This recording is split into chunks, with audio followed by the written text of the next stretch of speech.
You know, after thinking long and hard, I do believe Terry is the best character in Season 4 of The Dragon Prince. No, that's a lie. But we'll figure out where he is in this tier list ranking and who is in the top tier for Season 4. Let's get into it.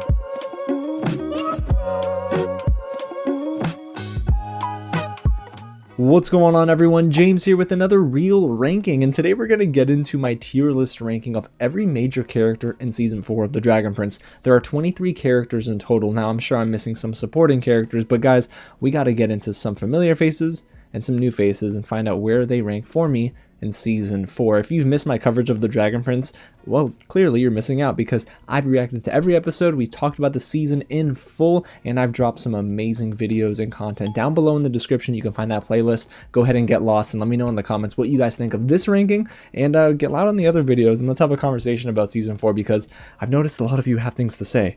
Good things and bad things, but I'm just curious to hear your guys' thoughts. And hey, if you haven't already, hit the big red button below and subscribe to the channel, and let me know exactly where you have these characters in your list, because top tier, awesome. Mid tier, it's still good, but it's not great. And bottom tier, that's the worst of the worst in Season 4. That's how we're going to be divvying up everything. That's how this ranking list is going to go. And hey, go ahead and like this video for more Dragon Prince content because it is going to be a blast getting into some Season 5 discussion as we get into the new year. So you know what, guys, without further ado, let's get into my ranking of every character in Season 4 of The Dragon Prince. Alrighty, y'all, so in no particular order, let's go ahead and get right into it. Let's start with Zim. That's our boy. I love Zim. The fact that he's grown up so much this season, and he defied his mother's orders and still went to go on an adventure with Callum and the gang is incredible. I loved his maturity here and the fact that he was willing to stand up for his mother's legacy. How dare you, Rex, talk down about Zubeia,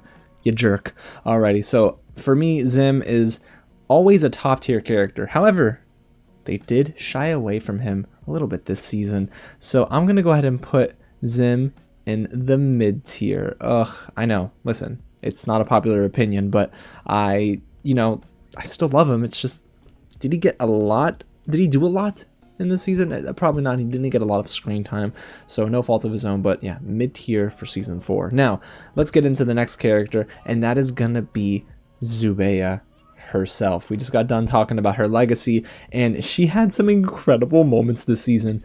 The most screen time we've ever gotten with her was in Season 4. She told the backstory of Aaravos. She was standing up to Rex, Igneous, and honestly, she became one of the most powerful dragons in this show, if not the most powerful dragon. So I'm going to have to put her one tier above her son. Sorry, Zim. So Zubeia goes into the top tier. It's a no-brainer for me.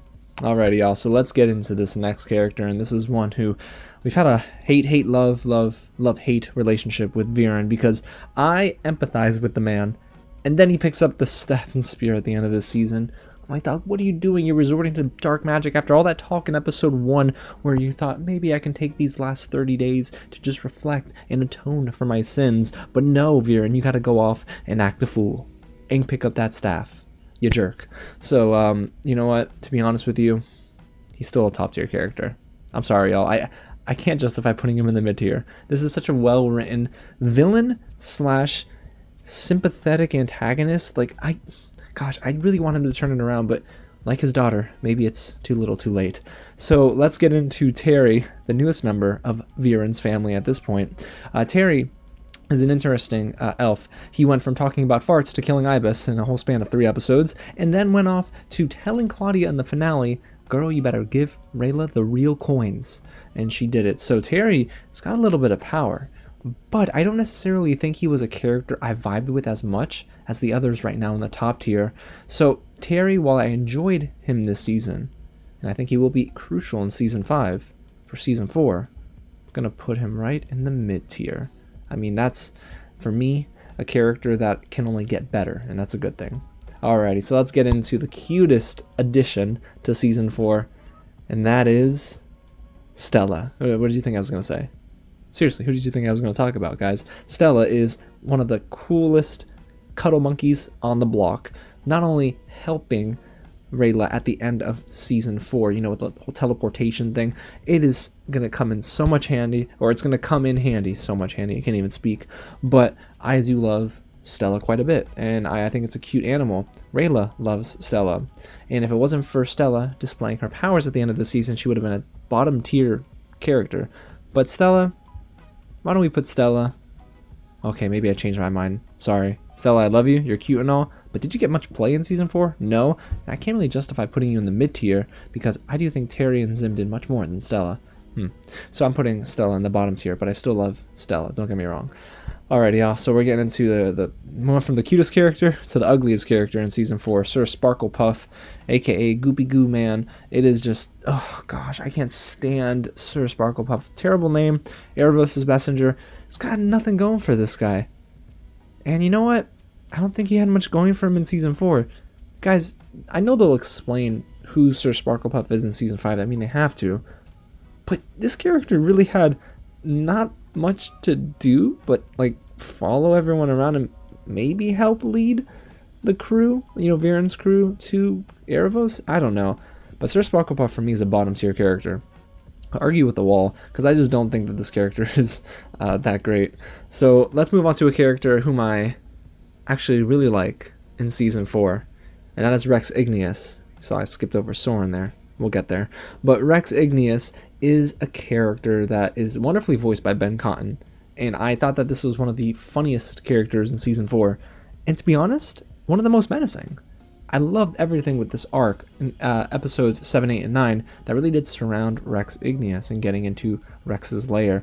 So for me, Rex Igneous, guys, join Zubeia at the top tier, even though it sounded like there was like a little bit of love triangle there between Abazandium, Zubeia, and Rex, but Rex, you stay at the top tier, homie. Alrighty, next up on the list is none other than my favorite character in The Dragon Prince, and one of my favorite characters in all of animation, and that is Rayla. Rayla is so good this season, but very much limited this season. In a weird way, Rayla could have had more growth and character development if the writing was more centered around her and Callum. However, it is more so about Rayla trying to fit back in again into the group, and I feel like the writing for her character was weak. And I love Rayla, don't get me wrong. This is a top tier character on an all-time list for the Dragon Prince, but in Season 4, they kind of relegated her to a character that was looking to just say sorry to Callum all the time without growing. We got the most growth in episode 9, the finale, with her recognizing that her parents and Runan are alive in these coins. But it's too little too late, I think. So for me, Rayla, I'm sorry, girl, but we're going to have to put you in the mid-tier. Not a bad character this season. I'm telling you, I love this character so much, but I'm sorry, Rayla, I just can't put you in the top tier in Season 4. So let's move on to Opeli, a character that got maybe 2 episodes worth of screen time, or we saw her in 2 episodes. I don't want to spend too much time on Opeli, but she needs to stop bugging Ezran. I think she finally came around to her senses a little bit at the end of that first arc in Season 4, but Opeli, girl, stop bossing around Ezran like that. And honestly, Opeli really didn't do much this season either, so don't tell her, guys, but we're putting her in the bottom tier. Are these hot takes? Let me know in the comments because I have no clue. Let's get into the next character here, and that's Nathan, or Nathan, or Nathan. I don't know, there's this weird apostrophe in between his name at this weird point. But Nathan is a character that is low-key really funny. A lot of dark comedy centering around Nathan in the final 3 episodes, especially where he just subtly slips in, oh, and when we get to Rex, you have to sacrifice something, or someone. Something like that. I remember that dialogue was really funny. Nathan's a good character this season. Surprisingly useful, right? So, hey, Nathan, you've earned yourself a mid-tier spot in Season 4. Alrighty, so let's move on to traitor number 1, the all-time traitor in The Dragon Prince, Prince Karim, you son of a gun, trying to orchestrate a coup against his sister, Queen Janai, because he doesn't trust her sister, and also her sister's wife to be, and that is Amaya. So you know what? We don't like Prince Karim. However, Prince Karim was really crucial in allowing that subplot, that C-plot between the Sunfire Elves and the humans to flesh out and play very wonderfully. I enjoyed that plot. I know a lot of you didn't, but I did. So we're putting Prince Karim in the mid-tier spot. Even though he got his butt handed to him in the tribunal scene. Punk. Alrighty, so now we're going to move on to his sister, Queen Janai herself. Capital Q, okay, recognized, because Queen Janai is really good this season. Finally finding her moment, right? She hadn't really had that solo moment up until the final stretch, like the home stretch. in season 4, but she earned that queen title here. And for me, I think she's a top tier character. All right, put some respect on her name, y'all. Okay, so let's move on to Ibis. Rest in peace, Ibis. The man's dead. I'm sorry, but the man is dead. But he had a great send-off. However, even though he was a part of the best action sequence, I think, in Season 4, I can't really put him above that mid-tier spot. And you see how it clearly pains me because I love Ibis. But Ibis gets a mid-tier spot.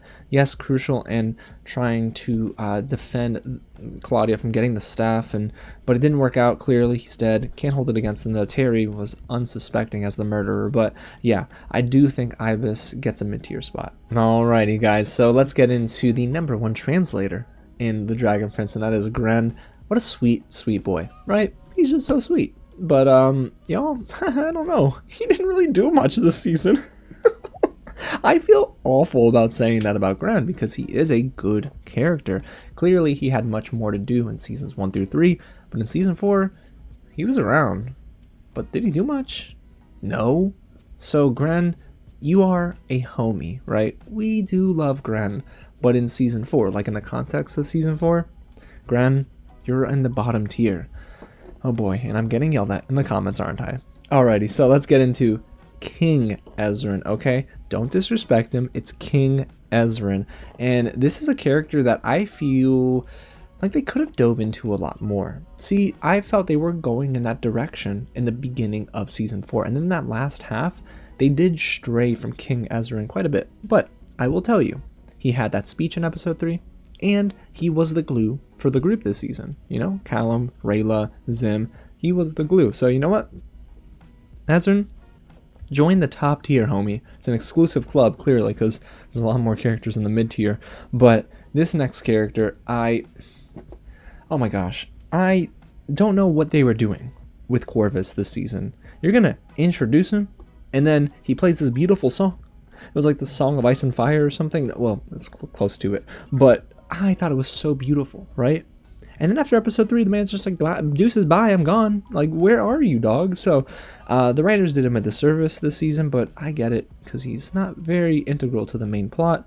So, Corvus gets into the bottom tier. Oh gosh, Corvus is about to hunt me down. Alrighty, y'all. So, we're into the final few, right? We're getting into this final stretch. As you see, there's still some players on the board. We got Bait, Soren, Claudia, Callum, and Barius. So, let's go ahead and choose Barius on this one. Barius made a brown poop sludge tart. It wasn't poop? No? Okay, well, he said brown sludge tart, so come on. So I think that Barius was ultimately the reason why Rex didn't eat Ezran and everyone else, because Ezran presented the brown sludge tart. So kind of cute to see how they joined that writing, and the writers did a good job this season of intercutting everything and bringing things back and connecting everything. So I do think that Barius is not a bad character. And because of his involvement in saving Ezran, literally, and everyone else, Barius is a mid-tier character? Okay, does that sound right? That sounds right to me. Alrighty, guys, so who are we choosing next? Alright, let's talk about our boy Callum. And you know what? Callum is a character that ultimately is given the best, one of the best arcs in season 4, right?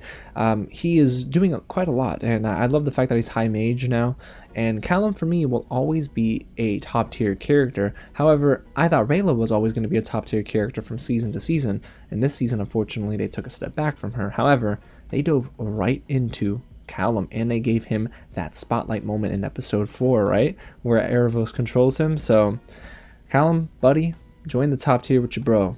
You know, I love it. I love Callum in the top tier spot. All right, let's talk about villain number 2, 1.5, right behind Viren, because Claudia, dog, what are we doing, huh? What happened to Claudia, right? She was once sweet, and now she is lost, and she ain't found. So she is joining the dark side, completely and fully being controlled by Aaravos at this point, a puppet alongside Callum and Viren. So, you know what, Claudia, girl, you did well this season, though. Like, there was a lot of growth for this character, and I love the writing surrounding Claudia, excluding the fart jokes, which the producers admit they went too far on. So Claudia, you know what? Still a top tier character. So we're keeping Claudia at the top tier spot. Alrighty, y'all. So who do we have left? Bait, Soren, Amaya, and Aaravos. Oh my, that is spicy, y'all. Okay, so let's talk about Bait. You know what? They'd had one of the coolest moments in all of season 4, where Soren is given that speech. It's not about your strength, it's about your heart, or something like that. And I was about to cry and thought, yes, let me run through a wall for Soren. And then Bait comes and just pushes it, nudges it with his little flippers, whatever the heck they're called, and says, boom, open sesame. So it was Bait, the one that actually put them over the top and helped save the crew. So Bait, you know what? Cute character, did a lot more than Stella and Sir Sparklepuff. So Bait, join the mid-tier. Man, look at that mid-tier. Solid. That top tier is solid too. But we got 3 more characters left, guys. And I don't know where we're going to put Amaya. Because as much as I love Amaya this season, and I'm happy for her, she got engaged, so congrats.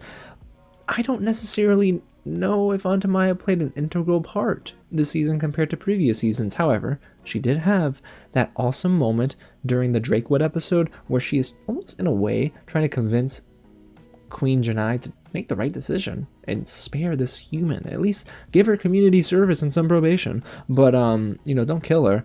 So Amaya, as much as I think she is a legendary character in the show, I'm gonna put Amaya in the mid-tier. Just didn't think she did that much, and I do think Queen Janai had much more to do and was a better character this season. So let's go ahead and round out the bottom 2, and on 3, you go ahead and say out loud, who do you think I'm gonna pick next? Let's go. Ready? 1, 2, 3. Aaravos. It wasn't Aaravos? Okay, fine. But Aaravos is the next character we're gonna go ahead and rank here. I'm disappointed. Now, I'm not disappointed in Aaravos and the wonderful voice work by Eric Dellums. I'm disappointed in the hype they did in terms of surrounding all the promo material around Aaravos and giving it to us in a flashback scene where he has no lines, and it was really just, you know, hand-drawn stuff in that episode with Zubeia. But we got Aaravos for 4 minutes, just about, in episode 4. Great appearance, amazing moment controlling everyone, and really reading them up and down, dragging them to filth. But Aaravos, not a character to me that really is deserving of a top tier spot. So that leaves us with mid tier or bottom tier. I don't know, y'all. Because of that moment in episode 4, I'm going to go ahead and put Aaravos in the mid tier. Probably not a surprising choice. I get it. But I just don't think he did enough. Now, if we do get him much more in season 5, I don't see why not. Like, I don't see why we couldn't put him in the top tier. He was top tier in season 3, but in season 4, just not there enough to be in the top tier. So that leaves us with Soren. Oh, our boy Soren. Now, if you've seen my review, you know how I feel about Soren. To me, Soren is the most evolved character this season. Has his own voice, identity, and confidence like none other in this season. Seriously, I loved his confidence in season 4, and I really loved the growth and the moment he had with Viren, recognizing his father's alive, and even trying to convince his sister, saving his sister's life, to come and join the good peoples, right? But no, Claudia's stubborn. Soren, however, just felt like he had the most growth, and in my opinion, is not only my favorite character in season 4, but the absolute best character in season 4 of the Dragon Prince. So we're gonna round it out with Soren in the top tier. I can't see him going anywhere else for the rest of this series, unless they really mess up his, you know, character arc. That would suck. But there you have it, guys. This is my top tier, mid tier, and bottom tier ranking for season 4 of the Dragon Prince. Now let's recap in case you skipped all the way to the end, because if you did, shame on you. Alrighty, so in the bottom tier we have Stella, Sir Sparklepuff, Opeli, Gren, and Corvus. And in the mid tier, we have Zim, Terry, Rayla, Nathan. We have Prince Karim, Ibis, Barius the Baker, Bait, Amaya, and Aaravos. And in the top tier, we have Zubeia, Viren, Igneous, Queen Janai, King Ezran, Callum, Claudia, and Soren. It still hurts my heart that I can't put Rayla in the top tier. But guys, just they need to do better with writing for her character next season and the dynamic in their relationship, you know, with Rayla and Callum. So guys, there you have it. That's my real ranking, my tier list of every major character in season 4 of the Dragon Prince. Let me know your ranking down below, right? Go ahead and get creative with it and throw in extra characters if you want to. I'll read every comment, I promise. Alrighty, y'all. If you made it this far, trust me, you're going to want to hit the big red button below and subscribe for more fun content just like this. It's award season, so you know what that means. Movie reviews on the way. I'll be doing a lot of chatter on Letterboxd as well as TikTok and YouTube Shorts, so don't worry, if you're here, you're here. You're a part of the real family, and you're getting all my content. So I am just so excited for the rest of the year. Let's round out, finish it strong, and get to 14,000 subscribers. Who knows? We've already passed our goal for this year. Let's keep it going. Alrighty, y'all. Again, thanks so much for watching, and I'll catch you at the next screening. I feel like Aaravos is staring at me. Stop looking at me like that, bro. I put him in the mid-tier, and he acts up like this. Mamma mia.